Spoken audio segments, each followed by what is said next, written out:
And we're live. Hey everyone, Jamal here with Review Me, and this is another edition of Shoot the Shit. We're here with the amazingly talented Zoey Grossman. Zoey, feel free to say hi. Hey guys, thanks for joining. So today we're going to be talking all things photography, right, wrong, good and bad, lifestyle, fashion, you name it. And Zoey, really quickly, if you can just give everybody a quick 1 or 2 minute background about yourself, and then we'll get going. Yeah, totally. I was born in New York, and then my parents moved to LA when I was really young, so I actually ended up growing up in LA, in Hollywood, going to school here, basically spending my whole life in LA. And then I went to college on the East Coast at University of Pennsylvania, and I studied fine art and photography, so I minored in photography there. And then that's where I kind of got my photo introduction. I wasn't the kind of person when I was younger that was like obsessed with carrying a camera around. I was more of a painter and an illustrator and sculptor. And then later in my life, I think when I was about 16 or 17, I found photography and then ended up just falling in love with it. And then after college, I moved back to LA and then started trying to kind of find my footing in the commercial photography world, but I had no idea what I was doing or what I wanted to do, really. So that's kind of it. Nice. And then, so let's talk about that. So you went to school for photography, correct? Is that what you just said? Yeah. So some people do, some people don't. Did you find that you got anything out of that or no? So when I actually went to college, I went with the intention of studying liberal arts. I didn't know I was going to major in photography because I didn't know if that would be like a good or bad thing. Also, I'd heard like positive things about, schools like Brooks and then also negative things. So for me, I kind of wanted to broaden my scope of what I was going to learn, but then quickly found that I wasn't meant for that I had more of an interest in fine art and photography. So for me personally, the way that my school was structured was they really focused on the artistic, creative part of it and kind of brought that out of us, as opposed to the really technical, literal part of photography. So for me, it was really, really helpful. And I really loved it because I feel like my introduction was really organic and kind of more personal. So I thought it was really helpful. Yeah, there seems to be some people, I've heard some people like, don't go to photography school. But then I've heard some people also have gone to photography school and they, made something out of it. Oh, sorry, go ahead.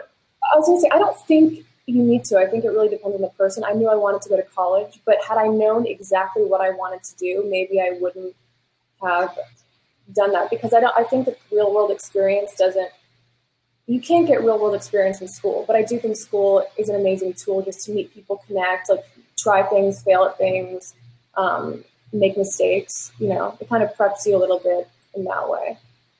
Yeah. Okay. So you went to school. So the school was in New York though, correct? It was in Philly. I was in Philly. So got that Philly, a little bit of that Philly in you. Okay, nice. And then you decided to move to LA. So most people, considering you're in Philly, might stay in New York because it's kind of the biggest market for photography. LA is up there too, but New York is New York. What made you want to move to LA? Well, my family lived in LA. I grew up here. So I think I was too intimidated, honestly, to move to New York and just try and make it. I was like, that's where all like my favorite, the most famous photographers are, my favorite people who I admire. I don't know if I could cut it, basically. So I thought it would be cool to move back home. And luckily my parents they were just like, you need to work hard, but you should just pursue your dream. So luckily I had their support, which really helped. I think for me, it helped being in LA because I ended up being a bigger fish in a smaller pond, which was really, really helpful because it didn't seem as overwhelming.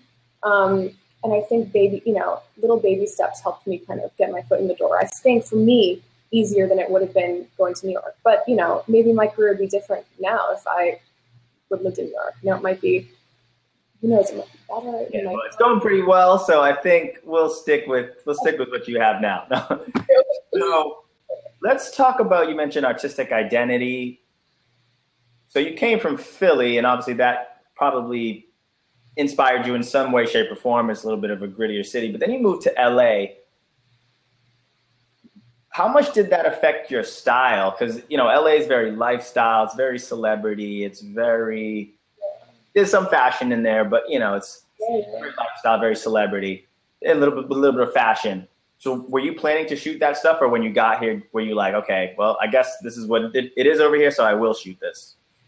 When I studied in school, it was a lot of my personal aesthetic, and what I was drawn to is kind of the darker, more mysterious fine art pieces. And when I came back to LA, it's not at all like that here. So I think for me, it was a hard balance trying to find out how can I make a living doing this, and how can I be like commercially viable, and then how can I still stay true to myself.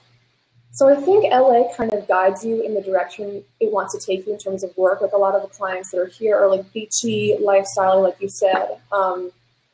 So it kind of just lends itself to that. But I think for me, that's not where my mind goes when I think of the images that I want to create.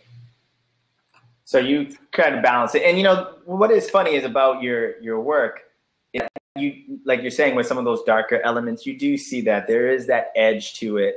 Also, even when you're shooting your lifestyle stuff, you can see his edge. There's always the sexiness to it. So I guess let's talk about your style, and probably what we'll do is we'll bring up the art department website, and we'll go over some images and things like that. But first, just kind of, so you went from more of a fine art for photography background, and I actually got to do a portfolio review session for all Parsons students. And yeah, it's very artistic. It's very art shaped. But right, so now you're saying you had to take that and move into a commercial world because you have to make a living doing this. So talk about where did you start, and how did you work your way to getting to where you are now in terms of finding your style? So, okay, well, this is a funny story. So I moved back to LA, and when I moved back to LA, I kind of, I knew I liked fashion, I knew I liked photography, and how do I breed the two? So basically, I just started trying to model test. What I thought would be a good idea was to go to modeling agencies, like meet with them face to face, show them my portfolio that I had in college, and ask them if I could test with their models. So I remember going to an agency. It was a bigger agency. I won't name the name, but it was a bigger agency in LA.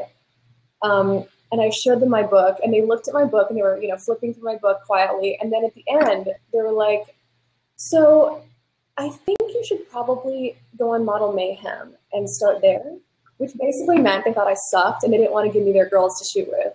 But I was like, oh, okay, cool. What's Model Mayhem? So and Model Mayhem was a big, I don't know if it's around anymore. I don't think it is, but it's still very around. There's a lot it is? Okay. On there, yeah. It has a certain connotation to it, which I don't want to knock it, but it has a connotation to it, which is not, I think, the best now. Yeah, I completely agree. Yeah. I think it was like 7 or 8 years ago that I was on it. And a lot of people that actually I still work with now were on it back then, who I really respect. So in that sense, I went on Model Mayhem. I created a profile for myself. I was able to meet and network with like a lot of different people. And so very slowly, I would just email people and, makeup artists, stylists, and just try and put shoots together. So it was really me being proactive about how to do it and just coming up with ideas. And sometimes they sucked and sometimes they wouldn't work out. But slowly I did that. And then once I built my portfolio up on Model Mayhem, I was able to get my foot in the door with the modeling agencies and basically start testing their girls for free. So I'd test their girls for free. And then I'd start testing more and more of them. And they ended up liking what I was doing. So they'd send me more girls. Then they started to send me paid tests, which is when the girls would pay me to shoot for their book with people, and they needed pictures. But I really put so much care and thought and heart into these tests because I didn't have anyone guiding me. No one was saying, call this person, reach out to this person or do this way. It was like me kind of by myself figuring out how to get into the industry. And that was the way that I figured out how to do it. So, this is Shoot the Shit. Who was this agency? Who was it? Come on. I didn't work with them. It was, I actually love the agency, and I don't think the booker's there anymore, but it was Elite. It was Elite Models. Okay. Yeah. Actually, I will say thank you to them because I feel like it pushed me to just get better, honestly. Yeah, so that was good. That was a good thing. They were like, get out of my face. Totally. Damn. You need to work harder. Yeah. Yeah, you get that New York hustle, that New York and Philly hustle. It's nice. Yeah. Cool. So, and that's also interesting with Model Mayhem because, yeah, you are right. A lot of people do kind of look down on Model Mayhem. Not necessarily. I think the issue that Model Mayhem has, it's a long tail kind of thing. So it's like Yeah, there could be some diamonds in the rough, like you. Obviously, so clearly there are people who can do it, but a lot of it is probably people who don't care as much as you do, and that's what can hit that model mayhem reputation. But that's very interesting that you started there. So here's one question. I think it's relevant to a question that somebody asked. I don't know exactly where it was, but to the tune of, would you do that same thing today? You know, that's a good question. I don't know. I think today, when I do the same thing today, part of me wants to say yes, part of me wants to say no. No, because I think Model Mayhem and those platforms have changed so much. But I think now what you can do is you can approach it through social media, which I think is interesting. So I think it's kind of the same in a different way. If I were to do it now, yeah, I mean, I think I'd have to do it in that. I'd have to hustle just as much. I don't know if I'd use Model Mayhem, but I'd have to hustle just as much, yeah. So same hustle, because probably even more hustle, to be quite honest, today. But still networking, getting out there, putting your work on whatever the big platform is of the day, which in this case would now probably be Instagram. Totally, yeah. Okay, yeah, that makes sense. So let's pull up the website and get into the work. Is this you? Yeah. No, that's your Instagram, but we'll jump from that, and then we'll jump on to so I guess while we're at it, let's talk about Instagram. So you have amassed almost 70,000 followers, which is crazy. When did you create your account? What's your general thesis on how to do it? Yeah, just give us a little something. So I think I created my Instagram like 2 years ago, and I was actually late to the Instagram game. One of my best friends kills it on Instagram. She's a stylist, and she was like, dude, why are you not on Instagram? So basically she made me create an Instagram. And the way, I love Instagram because I think it connects everybody and allows you to research in a way that people have never researched before and connect with people that you never had access to before. So I don't really like to post personal pictures on my Instagram of my life. Once in a while they'll get thrown in there, like a cause that I really believe in, but right here, an animal rescue cause that I really believe in. Most of it though is my work. And I try and post once a day or once every 2 days of, either BTS stuff that I'm working on or pictures that I've already, that are finished, that are out. And I've actually gotten a lot of work from my Instagram, which is, I mean, it's not surprising, but it always surprises me that people really care. They look and they care so much about that. I see a little Joker image right there of you. That's one personal picture. Yeah, no, that's why I stood out. I was like, oh wait, that's her. Cool, awesome. So pretty much you're just kind of saying that, you post once or twice every day and just mostly just all of your actual photography, not really too much personal stuff. Yeah, I try really, I know that there are people really overthink Instagram, and it's really so easy to get so caught up in the Instagram game. Like, what are people liking? What draws more attention? For me, that happened for a while. I was really curious as to why certain pictures would draw more attention or get more likes than others. And at a certain point, I was like, fuck it. This is not what this is about. This is a tool to kind of help me with what I'm doing, but I don't want to get sucked up and caught up in, the aspect of it that I don't think is useful in my business and in what I really care about. Cool. So let's jump to your website here. So actually, before we get into your website, let's actually talk about being represented. So not only are you, represented by an agency, but you're represented by one of the top agencies in the world. This is our department. That's pretty impressive. When did that happen? How did it happen? Yeah. So basically when I was doing model tests and basically slowly starting to get hired for little jobs in LA here and there, very, very little. I do so many jobs for free, but I think I just tried to keep building my book. So I'd constantly test and I'd constantly do these free jobs here and there and try and hop around between the two. And then eventually I built up enough of a body of work where I think modeling agencies were getting my name in their head. So they were kind of knowing who I was at the time. And then Wilhelmina, a modeling agency, a successful modeling agency, was starting a photography division, and they randomly reached out to me and said, would you be interested in having us rep you? So I thought, sure, that's good, great. Like I didn't know how I'd get representation. So they took me on at first. And that was a great experience because it was a great experience having an agency at first. They're a modeling agency, so it's not really, photography was not really their forte. But they did get me some great work, which was awesome. After that, I was on my own for a second, and then I kept building my book, just working nonstop. And then eventually I connected with an agent who's an arts department. We had several meetings back and forth. She followed my work for a while, and she just kind of took a chance on me, honestly. She took a chance. I think she saw something that she liked, and that's kind of how it happened. But I really do think that hard work and constantly testing and constantly researching photographers that I like and how can I improve my craft, or how can I, learn more and be better, helped me. I'm not the kind of person that's just complacent and just going to kind of sit back and let it happen. So we have a quick side question, was how long ago were you with Wilhelmina, and then when did you join art department? So I think Wilhelmina was probably like 5 or 6 years ago, and then there was a space, and I've been with art department probably a year and a half or 2 years, like 2 years. Actually, yeah, probably 2 years.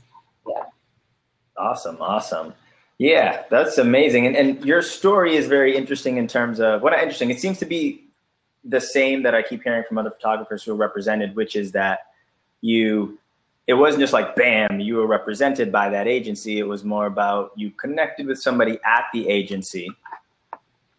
Totally. And then slowly built up a relationship with them, went back and forth. They saw you progress, and they were probably like, oh, she's probably going to take off potentially, or they saw that you could and were like, hey, I'll take a chance on you. Totally. And by the way, like I met with other agencies and they turned me down. So, it's not like, I met, and those I'm not going to name, but there were a couple of really great agencies, and they were like, well, we like your work, keep us informed of what you're doing, kind of thing. So that was really frustrating, and that happened many times. I'd go back to that same agency, show them my work again. So, it was just a process, and when it clicked, it clicked. So it will happen, I think, when it's supposed to happen. Cool. All right. So we have just so much great work here. At the top, we have a Harper's Bazaar cover there. And so what I want to try to do is just kind of jump around, and if there's any images that pop out to you, you can kind of comment on. One thing I think is interesting, even just, seeing your links here, lingerie and swim, celebrity, advertising, and even motion, is that you shoot a lot of different things. There is obviously, of course, your underlying style, which we'll get into, but but some of these things are very different, especially lingerie and swim. That's very difficult to shoot, actually, because so many people do it so, I don't even, kinky or I don't know what the right word is, but it's not tasteful, where you shoot it very tasteful. You really care about the women and the bodies and the form and the figure. So I guess just talk about that as we go through. Which part of it? The different styles or the women? Yeah, I would say first, the different styles, and then we'll probably click on lingerie and talk about that, and then we'll go into the different sections.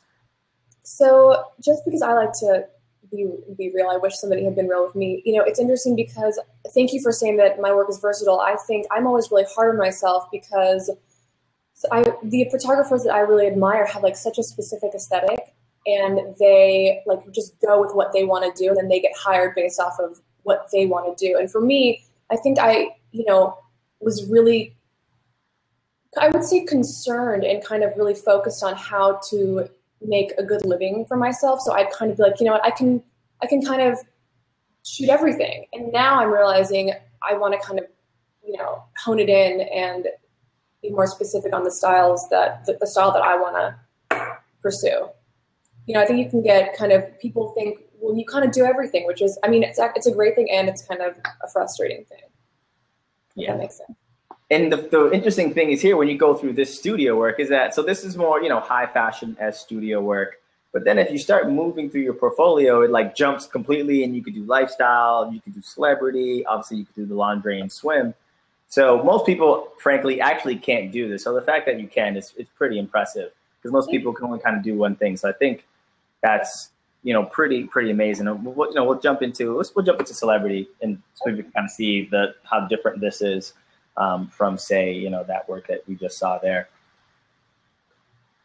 right? This is obviously more portrait based. Yeah.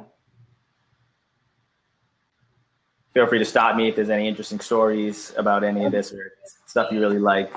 No dramatic Bieber story. He was awesome. So. But it's with celebrities. I think I've gotten to actually photograph celebrities in more of an interesting, creative way than I don't ever want to photograph a celebrity against a white wall. It's just not an interest that I have. So I think when I photograph a personality, when they're willing to work with me and kind of trust me and let me do my thing a little bit, I think more exciting stuff happens. So these to me I've actually had a great time working with these people because they kind of let me play and figure it out as I go along and do my thing. So I've actually had a lot of fun photographing these people. That's one of my favorite shoots, the Juliette Lewis one. She was really, really, really creative and just let me totally play with her and kind of just getting weird stuff. I guess there's actually a question in here somewhere. Let me find it. Okay. I think it's probably one of the top questions, actually. Yes, so we'll get to it. It's from Jessica. Hey, Jessica, how you doing? She asks, hey, Zoe, I'm not sure if you already posted this, but could you describe how you direct your talent? The biggest challenge I face is trying to get models to do more than just stand there and look pretty. So if you have some tips as to how you really get emotion out of your models and how to get them to embody a character, that would be super. So, yeah, I think that's amazing that you're able to get a lot of this, rich emotion and, life out of your models and or talent, we'll say, because these are obviously celebrities in this case, but we'll jump to different imaging. And I guess, just talk about, how you do that. Yeah, so first, I get really nervous before every shoot that I do. So I like to come in prepared. A lot of the times what I do is I'll research, I'll find tears and inspiration that I'll put into like a PDF or put on my iPad, and I'll show the talent who I'm working with, either the model or the celebrity who I'm working with. I'll show them a reference, like a reference deck of what I'm thinking, and I'll try and articulate it the best I can.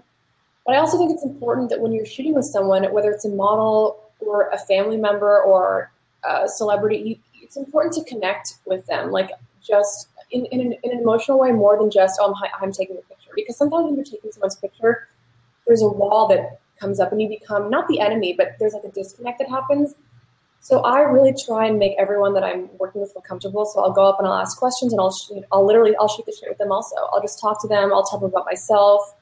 And sometimes they're open and receptive to it, and sometimes they're not. And if they're not, I'll have to kind of navigate what their personality's like and how to get in there a different way, or I'll just have to step back and hope that, just literally directing them works out. But I do give a lot of direction. I'm pretty vocal on set. I know what I want. And, I'll say things like, relax your body, or chin up, chin down, or, think about this, or pretend that someone is over there about to come in the room. So I'll really try and, almost like a director will do it, like really get in there with the subject that I'm working with.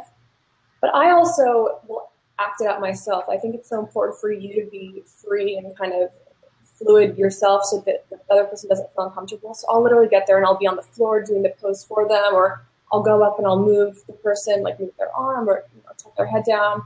So I get in there. That's awesome. So one thing I want to talk about is more specifically your style. So it seems like if you go through your work, there's this overarching, like, sultry, seductive sexiness. It's very tasteful, of course, but that seems to be like kind of an overarching element, and it's really done, very well. I guess just talk about, is that what you see too? Is that what you kind of like when you shoot? Because it does seem like there's always this, like, a shot like this, it's, there's just always a little bit of sultriness in there, even in your lifestyle work. So I guess just talk about that.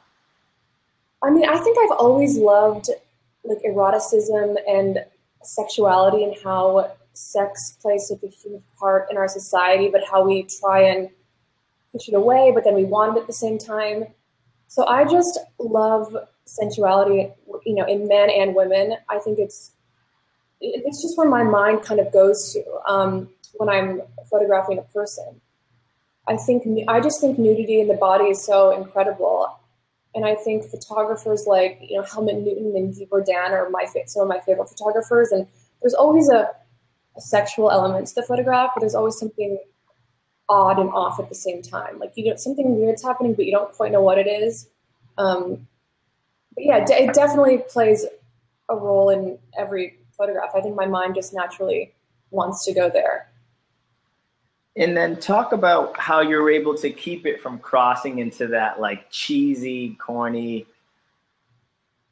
you know, when you see this, and even you could even quickly go scroll through like a Model Mayhem or something, where really it's just not tasteful at all. It's over the top. It's corny. Yeah, go ahead. I think there was another question about, you know, being a woman versus a man. I think also that related to this, and it's question number 2. But I do think I have a little bit of an advantage as a woman because, you know, automatically it's really not as creepy when I'll ask a model to take her top off, or, you know, she comes to with nudity. There's just a dynamic, I think, inherently that is created when you're a man, unfortunately. Sorry, dudes, but there is. So I think that helps me. And then I think you have to be clear on why you want to show nudity and what your intention is. Because if it's just to get like a girl naked, I mean, I think that will automatically look cheesy regardless of what photographer you are. I think if there's an intention behind it, there's a meaning, then you can get more creative with it. So let's talk about this image here. So obviously this person is nude. You wouldn't necessarily call this a fashion image, but why did you want to do that with this image, and how did you go about it? So that shoot was actually a personal shoot that I did that I'd been wanting to work on for a while, and it was about basically puppetry, sexuality, like who's controlling who. So in all these images, like either her face is painted, or in this particular image, she's holding a marionette.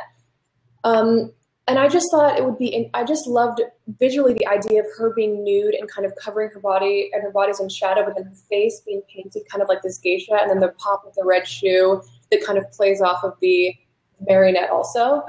So for that, I just wanted the shot I thought nude would be, it'd just be a better shot. Cool, awesome. Yeah, and then to go back to your point again, you were saying. Oh, what was I saying? I was saying, why, nudity and how you make it tasteful. I just look at a lot of my favorite photographers, and I look at why I like. I'm constantly researching what I like and why I like it, and really nitpicking. Why do I like this picture and why do I not like this picture? Is it the lighting? Is it the makeup? Is it the pose? Like, what is it? So I think with my favorite photographers, there's just a thing that I've picked up over time that maybe emulates that or something. Love that image there. Yeah, no, really just amazing work. So I think, so we just answered that question. Let's put us back on the screen. Hey, there we go. So let's kind of switch gears and talk about the commercial side of photography. So obviously you have a very kind of more fine art style, a more sexual style, but sometimes somebody who's willing to pay you doesn't want that. How do you balance it, and how do you approach that? Well, I think it's important to kind of keep your ego in check. Like as a photographer, if you're lucky, everyone's technically work for hire. So we're all being hired to perform a service and do a job. So I want to bring my taste level and aesthetic to the job, but I also want to make whoever I'm working with happy. Like if the client, it's their job. So I think I'll bring my taste in terms of coloring or posing into the job to a degree, and then I'll have to kind of reel myself back in and think, is this really going to work for this client? How much can I push it? How much do they want me to push it? It's a fine line and kind of like a dance of figuring out how much I can get away with and then what the job really calls for. Gotcha. And so let's talk about, what was your last commercial projects, or some of your commercial projects? How did they get started? How did you approach them? Wait, I'm sorry, say that again? What were the last 1 or 2 commercial projects? How did you get them? What was the creative brief like, and how did you attack it? The first ones I've ever gotten, or just recently? Oh, just recently. Oh, recently. Okay, so recently, let's see. I did a Forever 21 campaign that's a commercial client, but they kind of let me be creative also, which I like. So they'll send me a deck with the models and inspiration, then I'll go through my archives of inspiration and look at what I like and what I want to incorporate or what I want to include, send it back to them. and that's the way like a commercial job like that will happen. That was advertising. And then I guess one of the jobs before I shot Khloe Kardashian for Harper's Bazaar, she was actually really nice and cool. But for a job like that, it wasn't my vision. It was really the magazine's vision. So they came to me with a deck, and we kind of talked back and forth about how we wanted to approach that. And then I just figured out how can I make this the best that I can and just kind of incorporate my style. Did that answer it at all or no? Yeah, that totally did. So, okay, we have somebody who's going to actually join us. Let's see if this works. Usually it does work, but most people are usually shy, but not Jessica. She says, I'm ready to jump on here. So, all right, let's see if we could bring Jessica on to the deck. I got to find her. There's a lot of people. Did you answer a couple of these questions after that are on the side? Yeah. So what we'll do is we'll keep going down the road. So actually, I think I wanted to bring her on screen because one of her questions was here. But yeah, while we're waiting for her to jump on, let's attack another question, which is, this is from Alex. Can you talk about, well, I guess actually we kind of did talk about that one. Here we go. This is more of a commercial thing, but it's, how did you land the Victoria's Secret company as a client? And Jessica's here. Hi. Oh, hey, Jessica, what's up? Nothing much. How are you guys? How are you? I'm good. Can you guys hear me okay? Yeah, totally. Awesome. Totally cool. Thanks for joining us. So what's your question? Well, I asked two that were on the chat side, but basically one of my questions was, do you do your own retouching or do you outsource? I do both. So I taught myself how to retouch, which I think is really important. I'll retouch for clients that have like a really small budget or things that are going to go online. But I outsource like retouching that is not that it's more important to me, but like for advertising or print, I'll never retouch myself. I have someone in New York that I'll send my files to, and then I'll give her notes and we'll go back and forth, and that's how we do it. Okay. And then my other question was, you were talking a lot about, you reference your favorite photographers for inspiration or when you're looking for ideas. Do you have like a little list, like top 5 favorite photographers that you like to reference when it comes to that? Totally. I mean, there's so many, but Guy Bourdin, Helmut Newton. I love Camilla Akron. I love Stephen Klein. I love Martin Marcus. I love Harley Weir. I love. There's so many. That's Awesome, Jessica. Thanks for joining us. If anybody else wants to come on, feel free. We're going to keep keeping this going. So the question that somebody asked, I believe, was Victoria's Secret. How did that come about? You shooting Victoria's Secret? So Victoria's Secret was actually a client on my dream list for a long time because I love photographing sexy women, and that's their jam. So, I'd been doing a lot more and more swim and lingerie shoots with the hope that they would maybe see it and on Instagram. And actually, that's how they found me. Is they found me through Instagram. And then they've been following, but when I met with them, they said they've been following my work for a while and they had liked what I was doing. And so then they contacted my agency, which was cool. It's cool in that way that social media can help so much in that regard. Cool. A quick follow-up question from EJ asks, print versus digital in your portfolios? So I think print is amazing. Every interview or client that I meet with all wants to see it on an iPad now. So I think there's sometimes, very few times, maybe in Europe, people will want to see like a printed portfolio, but a lot of the time they just literally want to scroll through really quickly.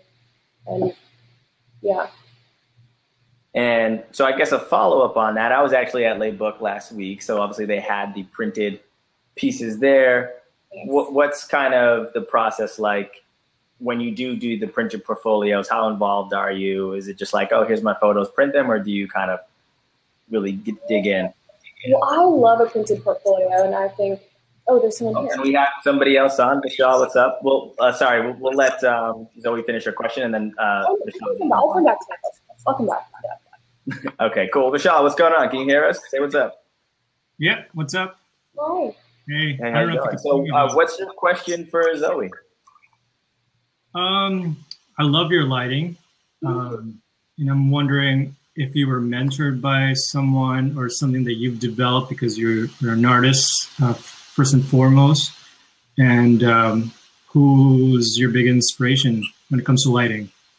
You know, the route that I took, I did not assist anyone because I think there are pros and cons to both. I think that there's no one right way, whatever way works for you, but I did not assist anyone, so I didn't have a reference point of how to light. So I just literally looked at pictures online, pictures in magazines, and figured out there's so many subtleties in lighting. One person might light something one way, look at a photograph and light it one way, and one person might do it a different way. And it looks different, but it's the same idea for light. And I think it's a taste thing and it's an articulation thing. I think it's important to have enough vocabulary about light that you can articulate with your lighting assistants or even, when you're doing it yourself.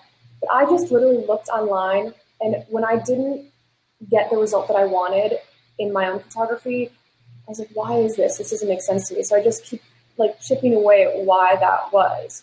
Whether it's just try. I think it's trial and error. What you like. So that's and it seems like with you, and to some people obviously who went to school and maybe they assisted somebody, but for someone like you, who while you did go to school, it was mostly on the art side of things.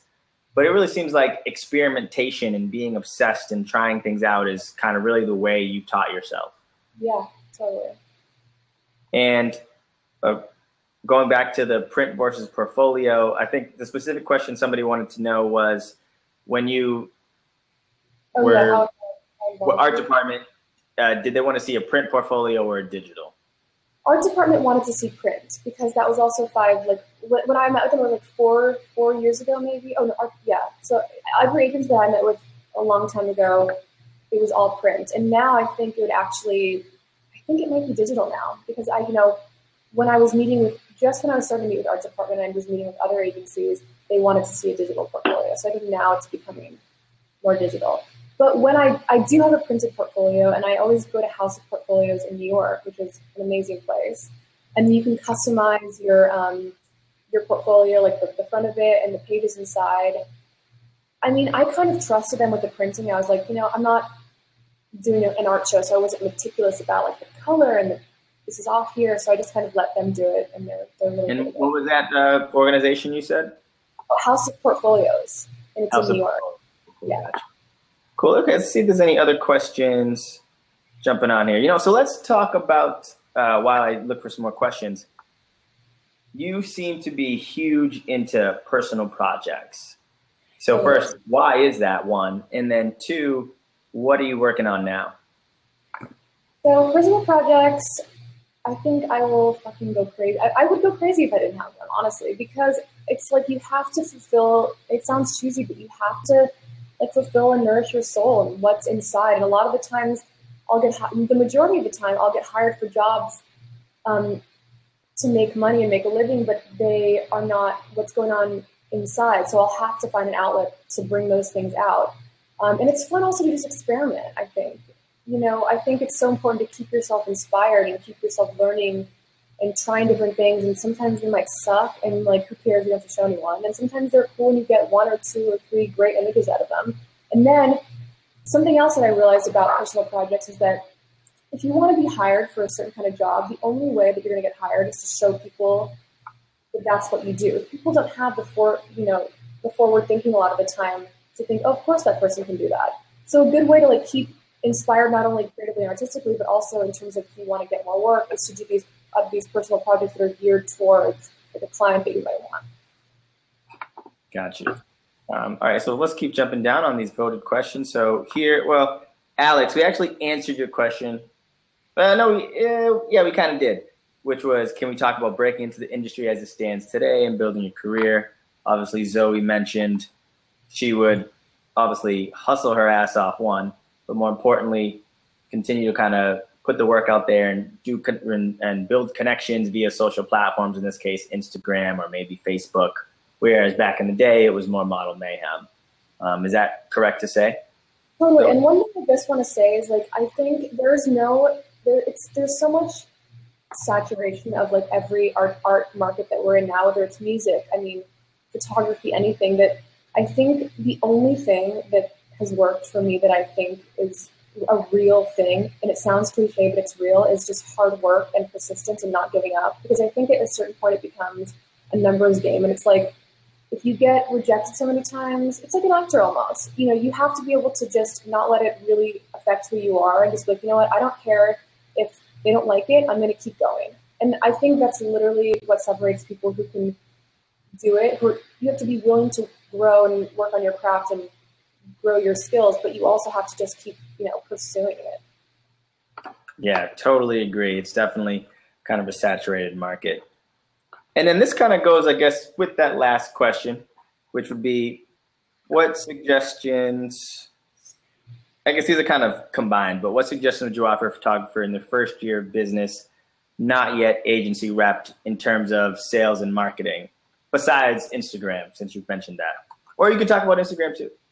Well, I think nowadays, it's lucky that we have Instagram, because I think that's a huge tool. You can literally comment on other people's pictures. You can reach out to brands or people that you want to work with. So that's like a huge advantage that even I didn't have.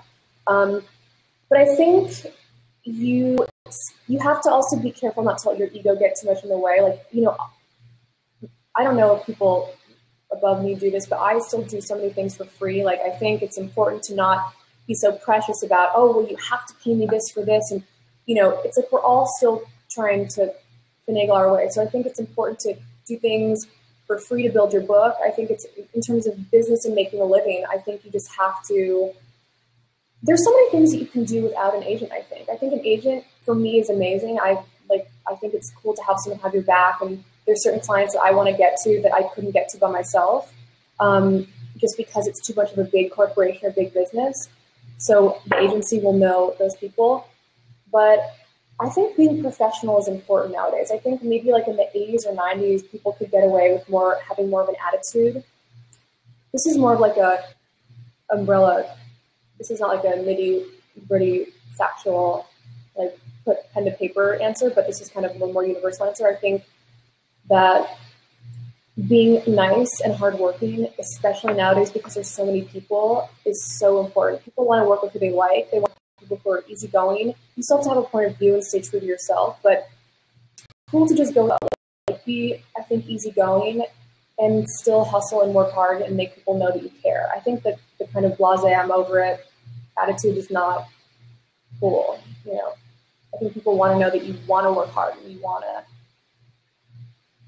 care about what you're doing.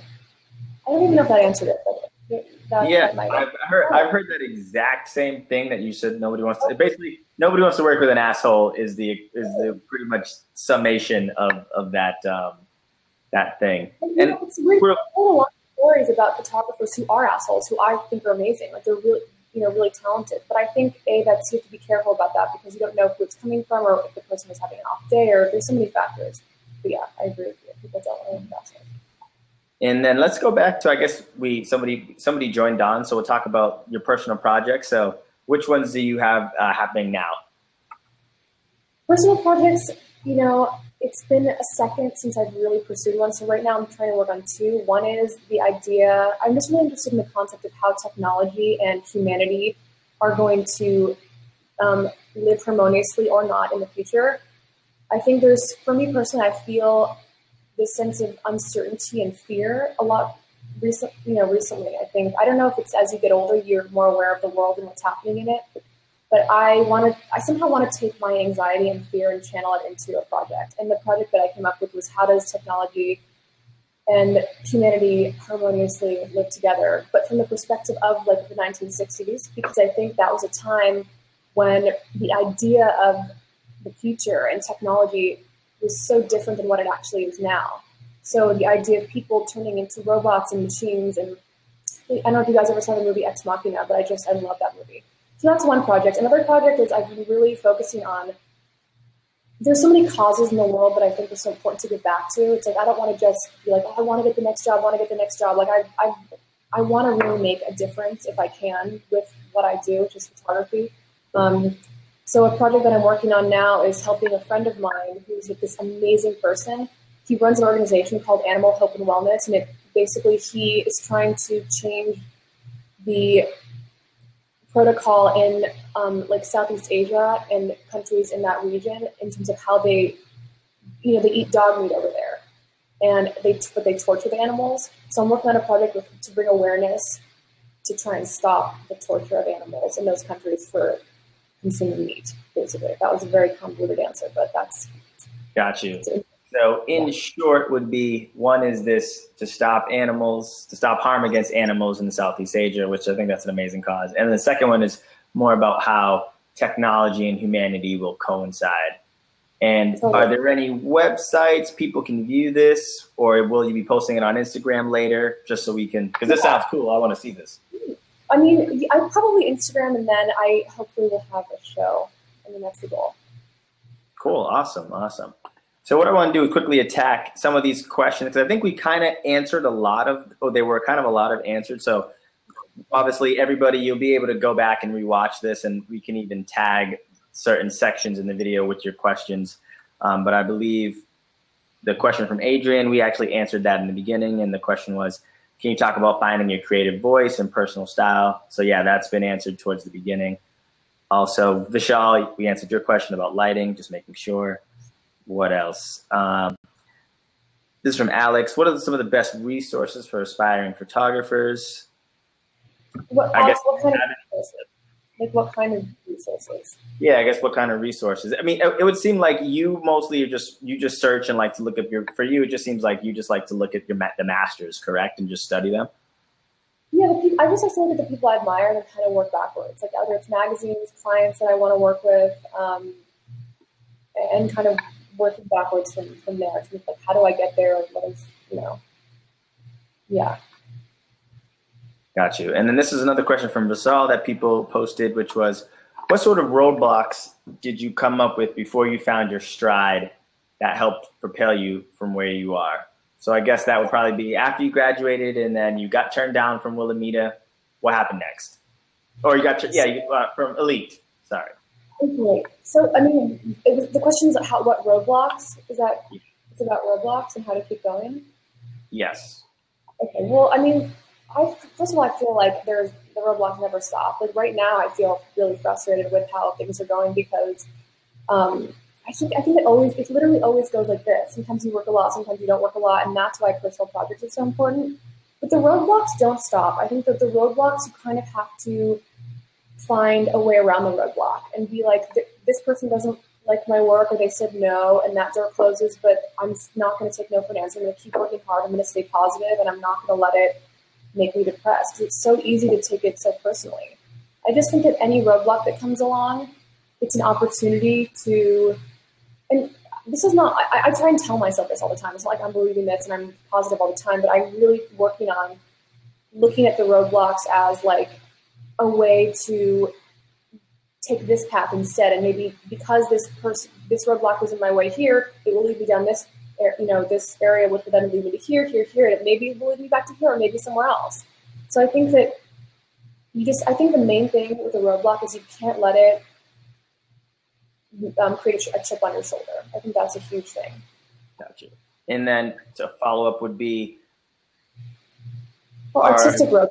Yeah, more artistic. So I guess there's probably business and then there's artistic. So what were you talking about there? Was that more business or artistic that you mentioned? I think that's more business. I think that's true across the board with, but artistic roadblocks, it's so hard because I think if you feel stressed about money or if you feel stressed about life, it's hard to find creative inspiration because your energies are focused somewhere else.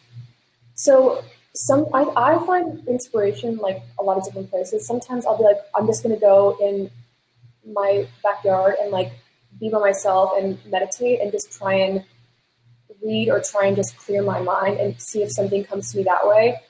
Other times I'll be like, really, really hastily looking online. Like I always look online at people that I love, like not even so much what they're doing currently, but people, like art history books or films or photographers from the past that I've liked. Maybe they did this image a long time ago and that image will spark something in my brain. And I also think, usually artistic roadblocks, I think you just got to surrender to like what's happening in your life. I think that if you really are having a block, meditation, I know that sounds so douchey, but meditation really helps. And, looking at other people, looking at people that you admire's work And I think also having a really good knowledge of like film, I think learning, that's what I want to say. If you feel like you're stuck, it's probably because it's important to also learn new things and reference other things. Like maybe watch an old movie that you've never seen that you liked, or take out a magazine. Or I think that's been huge for me in terms of artistic roadblocks, is just kind of doing my research and trying to keep inspired. Cool. Okay. We'll do a few more questions. Obviously, we don't want to keep you on here forever, even though I know everybody on here would totally love to do that. But I have kind of a few more questions. The first one being, I think somebody asked this question too, which is, you keep mentioning that you always look to your favorite photographers, and other than Helmut, who else do you like to look at? What are some of the people? And this could be art, film, photography. It doesn't matter. I love Klimt. He's a painter. He's like amazing, and there's so many intricate parts of his paintings. I love Egon Schiele. I think is amazing. So I think a lot of painters are really incredible. Films. There's so many different films. I don't know what filmmaker I'd reference off the top of my head, but a lot of them are photographers or painters. Those are the top painters, and then photographers. There's a lot of current photographers that I love. Yeah. Any particulars? Well, actually, you did mention them. You said Martin Marcus, right? Yeah, you usually did mention that somewhere. I just don't. Yeah. Harley Greer is great. Glenn Luckford's awesome. Stephen Meisel, Stephen Klein. I love Paula Kudaki. I think her lighting is great. And Camilla Akron's. I love Emma Summerton's work and Tim Walker's work. I think Emma Summerton and Tim Walker have like this idea of fantasy that they incorporate. Yeah, Emma Summerton is absolutely phenomenal. People out there haven't looked at her work, please do, because it is fantastic. And then also, what about people on the art department roster? Anybody there that you really love? Or some of those names that I actually said I wouldn't even know because I don't remember the whole roster. Honestly, would probably have to look at the roster. That's terrible, but they have a lot of really talented artists that I love. I just can't think of you're on there. Thank you. Harley Weir, yes, I'm looking at Vishal. Yeah, she's actually a really young girl, and she's just like an incredible like art photographer. And Emma Summerton, it's Summerton. Yeah, I'll write that in. Emma Summerton. Bam. Cool. Yeah, no, I remember the first time I went to her website. It's a scrolling slideshow. Yeah. And I realized I had already looked through it 3 times, and it's like 50 photos, and I was like, oh, this is nice. And I just wasn't bored. Yeah, the work is fantastic. So let's quickly talk about 2 more things. Let's talk about, I'm lying, 3. Let's talk about editorial. Okay. What are your thoughts on editorial? Has things been changing? What do you like about it? What do you don't like? So I used to think that editorial is really easy to get, and now editorial is like really, really, really hard to get. So it's actually been easier for me to get like money commercial jobs than it's been to get editorial, which is really, I know. That's great. I mean, in terms of like revenue generation, it's like, I get paid all the time, but editorial, damn. Editorial is pretty incredible because I think that's where you can let your creativity out, and it's more free in that. It depends on what magazine you're working with, but usually, like for interview and stuff like that, they'll let me be really, really, really creative with what I'm doing and, play around and do whatever. So I happen to love editorial. Editorial is interesting because a lot of the times, unless it's for a big corporation like Condé Nast or Hearst, and they'll cover costs, a lot of the times you're paying out of pocket for an editorial. So it can be really, really expensive, but it's really, really worth it because I think it's just another outlet for your creativity to come through and for you to shoot what you really want to shoot. Yeah, and let's actually talk about that. I remember I'm always going to forget the photographer that I was talking to. She's based in LA. She's represented by Burson and Julie, but we were doing a session and she gave a breakdown of what you would get paid for like everything. And it was kind of almost like, really? And she was like, New York Times is only going to give you $250. She was like, Vanity Fair, maybe you're lucky, they'll give you $2,000. And I was like, really? Is that like is that some of the prices that you're seeing too as well? Totally. I mean, like, again, I think it depends on the publication. Sometimes it's either like, for a lot of foreign magazines, it'll be like $0 and you'll have to put all of your money into it yourself. Sometimes if it's editorial in the States, it's like $250. Sometimes it's $500. You know, I have heard that certain magazines pay like $25,000 for covers. So there's some great magazines out there who pay like a lot of money. They're the more commercial magazines. But you know, that's so for the most part. So you're saying usually when you do stuff, even in the States, you're actually coming out of pocket, and it's also harder for you to get them. Yeah, totally. And not for me personally, it might not. So that's interesting. So it's easier for you to get paying jobs, but it's harder for you to get jobs where you spend your own money. But yeah, I'm like, what is that? It's actually really frustrating. But I mean, it's knock on wood. It's great and bad. Yeah, it's just funny. I mean, yeah, that's a funny thing. So I guess what would be some publications that, so obviously you've shot for many. I see Hollywood Reporter on there, obviously Harper's, Interview, Nylon. There's a list that can go on. So who have you not shot for that you want to shoot for? God, so many. I mean, I'd love to do W or V or, I mean, like Love magazine or Pop. Yep, those are, yep. You know, some cool like ones that are just bizarre. So I guess here's the interesting thing. Art department represents stylists. Many stylists are fashion editors for some of the magazines that you represent, that you want to get into. Yes, I think for me, does no collaboration happen? Well, there's no excuse. I think either, you know, it's one of the things that we were talking about before. It's either like I can't let my ego get in the way and they don't think my work is right, or it's just not the time, or I have to meet with them in person, have like a face-to-face. So that I haven't done. So that's on me. That'll be my homework. Got you. That's what Zoe's doing. Okay, cool. So that was just a great little piece of like stuff you would never find out.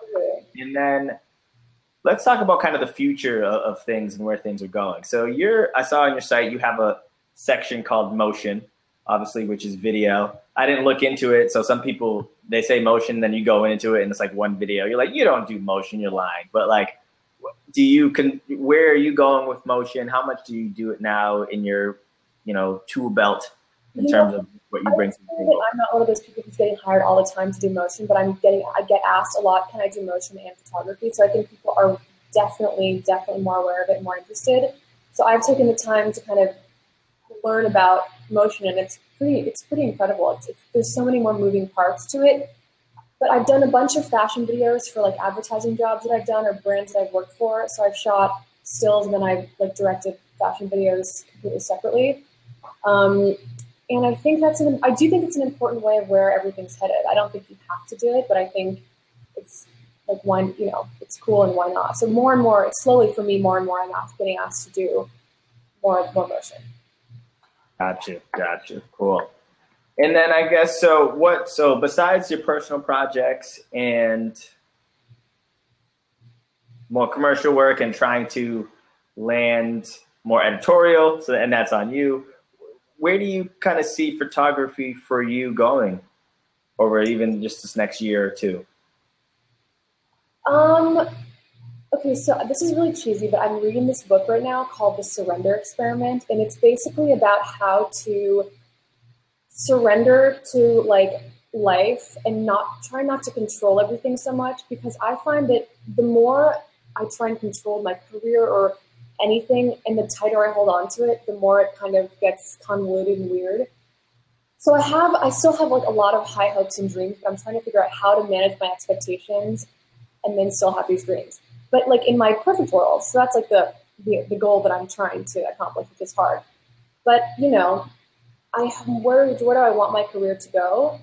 I just kind of want to be really good at what I do. And I think I have a lot of work to do. I think that, the people that I admire, they're not just getting these big jobs. I think the quality of their work is so amazing and they're so innovative and they're constantly taking things to the next level. And I think that's really where I'd love to be, is really just being hired and being able to do what I want to do for being hired for my creative vision, basically, is I think the ultimate dream. Got you. Awesome. So thanks so much. We don't want to keep you any longer because that means you can't reach out to the magazines if you keep talking. But I mean, I just want to make sure that I covered everyone's. Does anyone you can write really quickly a question that I did not answer that you want me to answer? Yeah. And also people, Zoe can do is type in on some of the questions below, but I pretty much think I know people jumped in and on and off at different times, and most of the questions that I'm seeing did get answered actually one way or another, except for, I guess, this newest question from Jessica, which is, do you find it more effective to email potential clients, call them, or try to set up a face-to-face meeting? Well, I think it depends if you're good face-to-face. If you get nervous, then probably not. I think an email is cool. I do think people like to meet face-to-face because there's a connection. So that's always, I think it's always better because you can honestly talk and connect in a different way that's not just about business. So I think that's important. Cool. Awesome. Yeah, I think we kind of answered everybody's question. I'm going to make sure to go back, obviously, and tag everything. But Zoe, and so everybody feel free to check out Zoe's work on art department. She'll eventually get around to putting up her website, or maybe she won't. No, it's been too yeah, go ahead. Do you have to get off or no? No, we can still keep going. It's a, hey, this is amazing. Determine what work ends up. Wait, how do you determine what work ends up that portfolio that you go to? Oh, okay. This is actually something important, I think. So I have like one portfolio on my iPad that I have everything, and then based on the interview or the meeting that I'm going to, I'll kind of curate the iPad to that client. So I don't think it's helpful to show everything to everyone. I think you have to narrow it down and show that client what you think they would want to see. So that's how I determine what work will end up going in there. Like if it's a client like Interview Magazine, I'm not going to put like my sexy swim and lingerie stuff in there because it's way too commercial for them. But if it's a client like Victoria's Secret, I'm not going to put the interview stuff in there. It's too dark and moody. So that's that. And then you always work with the same team. And I guess talk about team, I guess just in general. So I guess it was a follow-up question earlier on, which was, how did you find your team? How many people is in it? And because you mentioned you obviously have assistants and things like that. So yeah, just talk about what team means to the work that you do now. So for me, when I first started out, I was doing everything myself. I was like, I was styling. I would go to Bloomingdale's or Nordstrom and like buy so much shit and then return it. It gave me so much anxiety, but I did that all the time. So I'd buy and return. I'd do my own lighting. So over time, I don't even know how it happened, but I'd meet people who would know someone who would know someone. And I eventually got connected to really, really great lighting technicians in LA. So those people have changed over the years, but now I work with a crew pretty much all consistently who I love, who really have my back, who it's more than just a working relationship. They're really good friends of mine. And we'll have creative conversations together. So it's not just like set this up. It's like, what do you think of this? Should we do this instead? Does the light look good here? What about doing this? So it's really collaborative. But I do work, there's like 2 people that I work with all the time for my lighting assistants, and then a digital tech who I work with all the time. And he has a company, so I work with like 3 of his digital techs.